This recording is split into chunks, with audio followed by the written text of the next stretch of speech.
That night, Yousef makes his way to New York's JFK airport.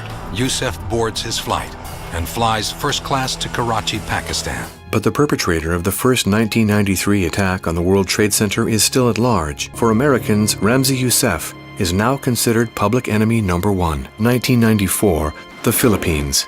Arab fighters flock towards a country in the throes of Islamist guerrilla warfare. Amongst them are Khalid Sheikh Mohammed and his nephew, Ramzi Yousef. The two partners in crime have many projects.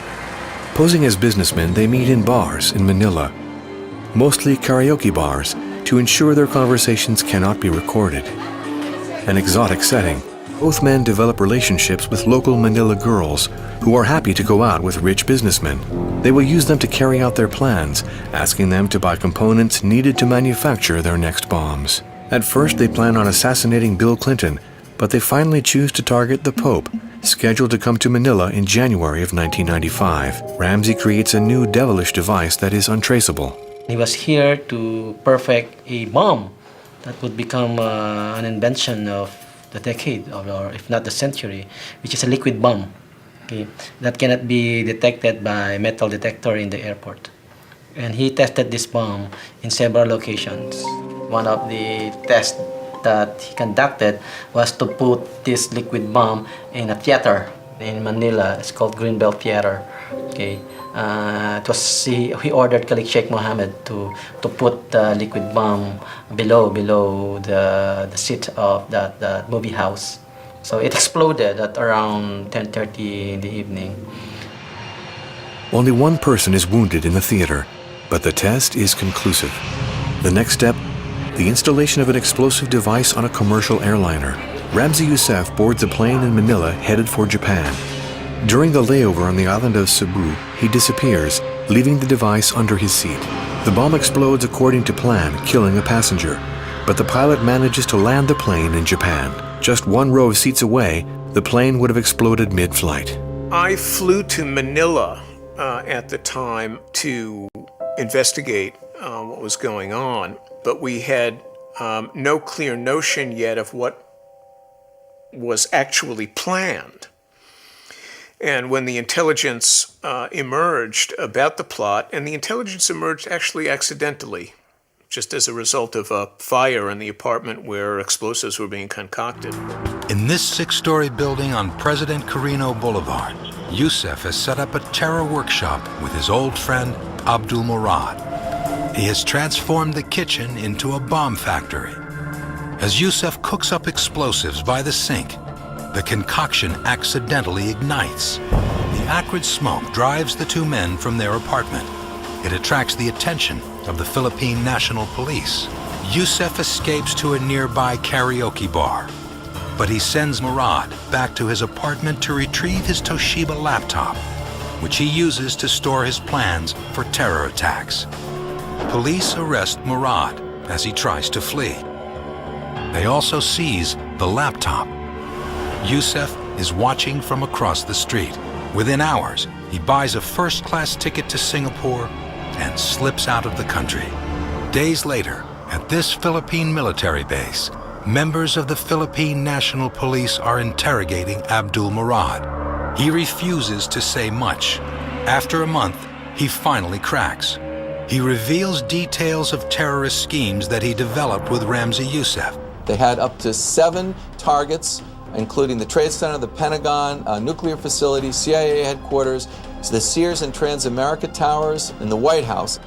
By Yousef's group and Bin Laden's group to undertake a suicide mission. Murad narrated to us about a plan by the Ramzi cell in the continental U.S.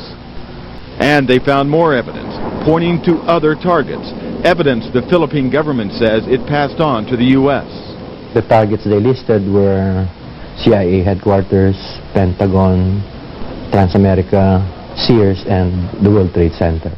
The plot involved the destruction simultaneously over the Pacific of 11 U.S. passenger aircraft, and it very nearly succeeded. Indeed, the plot is foiled at the last moment when a fire breaks out in the apartment where Ramzi makes his bombs, on which the police discover the details of an operation codenamed Bojinka. Abdul Hakim Murad, a commercial airline pilot, is arrested. He's interrogated by Colonel Mendoza, a veteran fighter against Islamist rebels, who threatens to deliver him to the Israeli intelligence agency, the Mossad.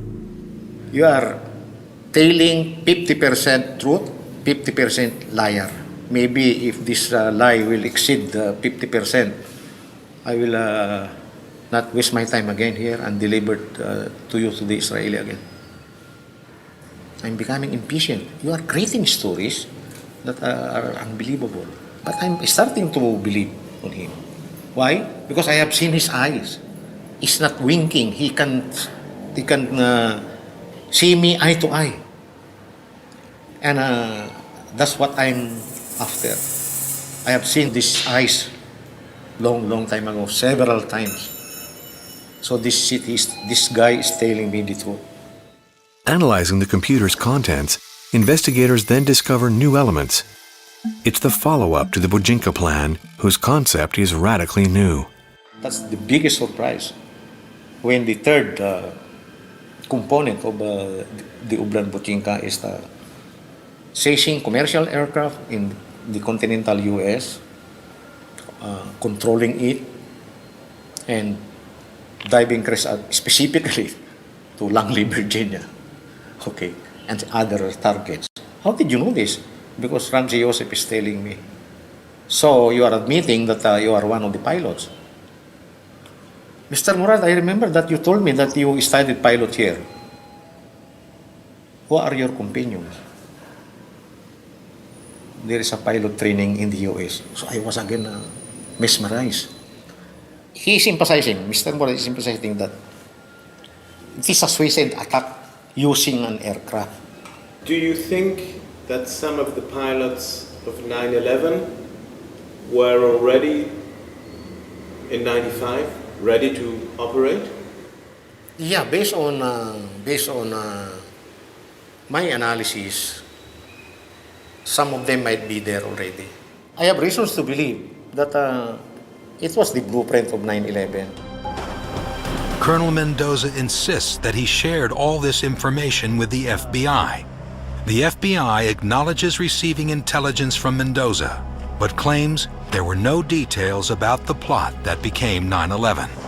By now, the FBI's $2 million reward for information on Yousef finally yields a tip. Islamabad, Pakistan, February 7th, 1995.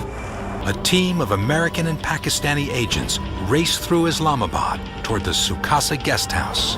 They arrest Yousef and take him into custody. His uncle, Khalid Sheikh Mohammed, is in another room of the same Al-Qaeda safe house. But the uncle walks away into the shadows of radical Islam's underground network. He has been identified by the FBI as a terrorist. In fact, U.S. intelligence will begin referring to him by his initials, KSM, Khalid Sheikh Mohammed, who studied engineering in North Carolina and then fought alongside Osama bin Laden in Afghanistan. Within 36 hours of Yousef's arrest, FBI agents are transporting him by helicopter to a New York City jail to await trial. The pilot passes the Twin Towers.